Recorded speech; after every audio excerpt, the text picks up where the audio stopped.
Virginia has a vote tomorrow to decide, it's on their ballot, if they will change the congressional districts to make it whatever Democrats want. Look at this. What even is that? The scorpion? Like, there's zero justification for that shape other than we're Democrats and we're just going to do whatever we want to be in power. This is how the state voted in the 2025 gubernatorial election. Basically, 90% geographically red. Yet, this is what the new congressional map would look like. Basically, 90% geographically blue. Democrats are almost exclusively elected out of cities. Richmond, Virginia Beach, places like that. In fact, rural districts nationwide went 62 to 36 for Trump over Kamala Harris. And Trump won 2,559 counties, with only 421 counties voting for Kamala Harris. And it was still a 51-49 popular election. Look, I live in New England, where 100% of our congressmen are Democrats. Yet 48% of New Hampshire voted for Republican, 32% of Vermont voted Republican, 42% of Rhode Island, Republican, 36% of Massachusetts, they got their own problems up there, 42% of my state of Connecticut, and 45% of Maine voted for Republicans, and yet we have zero representation. I think there's a thing in the Constitution. Oh yeah, no taxation without representation. Got it, yeah.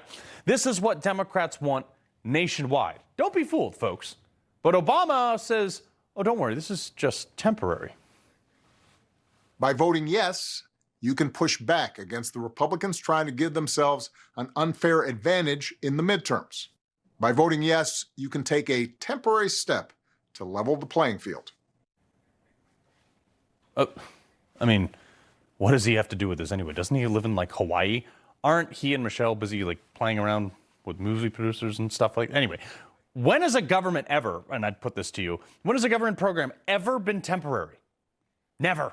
As Reagan noted, once a government takes or does anything, when do they ever give power back? The answer is, give or take, approximately never. If these districts pass, you will never reverse them because a Republican will never get back in charge, and then it'll always be for Democrats. Our founding fathers built the electoral system, specifically the congressional representation, to ensure that all the people had their values and were adequately and locally represented by Congress. Overall, representation is the 2 senators, okay? Every state has 2.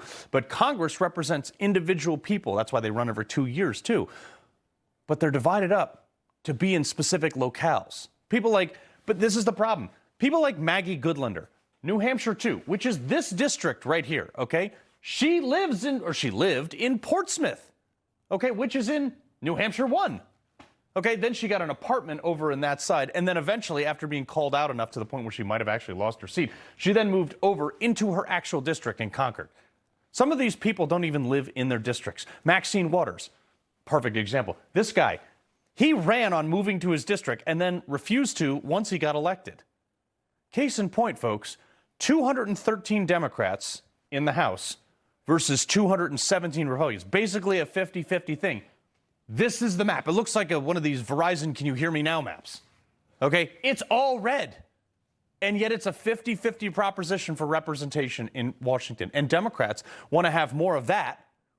They want to have more blue in all this without moving a single person anywhere, which won't have the values of the new areas that they expand to. Case in point, again, the bulk of climate policies are coming from people who live in like 60-story buildings in cities that can't even keep a freaking plant alive on their windowsill. Yet they're telling people like me, who actually take care of the environment, who maybe grow our food, who hunt and fish and actually care for physical land, they tell us in the red areas what our priorities should be for the environment.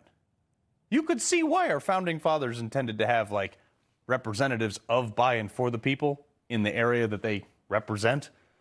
Like, not extending those districts into some lobster-looking thing like this. Or, like in Illinois, where one district is literally like a river. That's not of, by, and for the people. He loves the Constitution.